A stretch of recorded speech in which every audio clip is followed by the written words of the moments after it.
दोस्तों, आज मैं आपको एक बहुत अच्छी बात बता रहा हूं, ध्यान से सुनिएगा।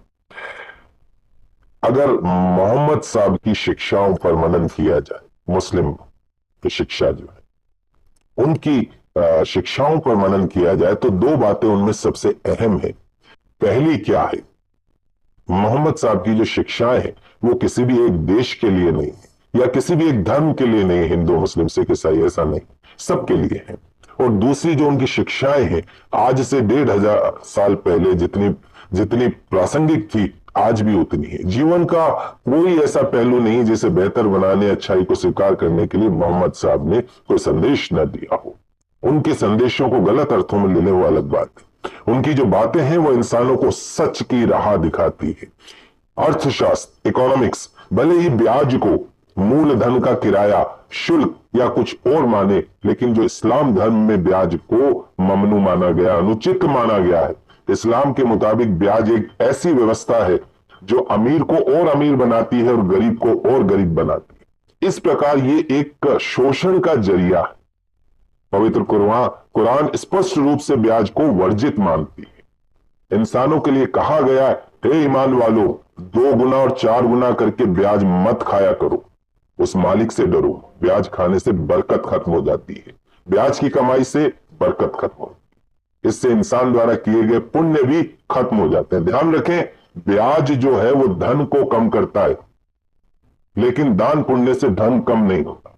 जो लोग ब्याज हासिल करने का निश्चय कर चुके हैं उनके लिए बहाने बनाते हैं, उसके लिए ये एक शैतानी धोखा है। जो लोग ब्याज लेने को सही कारोबार साबित करने की कोशिश करते हैं कि साहब ये तो हमारा बिजनेस है, और लोगों को भी यकीन दिलाते हैं कि ब्याज लेना उचित है, तो ऐसे लोगों को भी इसी प्रकार के शैतानी धोखे के शिकार। तो जो लोग ब्याज खाते हैं उनके बारे में कहा गया है कि कयामत के दिन खड़े नहीं हो सकते, उसी तरीके से जैसे किसी को शैतान ने छूकर पागल कर दिया हो। यह इसलिए क्योंकि वे कहा करते थे कि व्यापार भी तो ब्याज के समान है। व्यापार को वैध कहा गया है, ब्याज को पूरी तरीके से अवैध कहा गया है।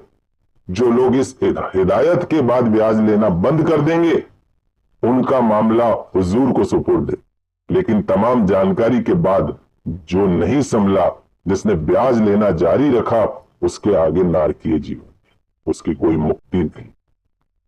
तो खुदा के वास्ते उस मालिक से डरिए, और जो कुछ भी ब्याज में से शेष रह गया है उसे छोड़ दीजिए, यदि तुम सच्चे दिल से ईमान रखते हो। ना तुम खुद जुल्म करो और ना तुम पर जुल्म किया जाए। अगर तुम्हारे पास धन हो तो जरूरतमंद लोगों को कर्ज दो, उन्हें वापसी के लिए कम से कम इतना तो समय दो कि कर्जदार इंसान उसे आसानी से वापस लौटा सके, आत्महत्या नहीं करे। किसी वास्तविक वो अवश्यम भावी जो मजबूरी होती है कि कोई जानबूझ के कोई नहीं, लेकिन मजबूरी है, अगर उस मजबूरी में अगर वो तुम्हारा समय पर धन नहीं लौटा सके तो उस पर कभी सख्ती मत करो, उसका अपमान मत करो, गालियां मत, उसे वो समय दो।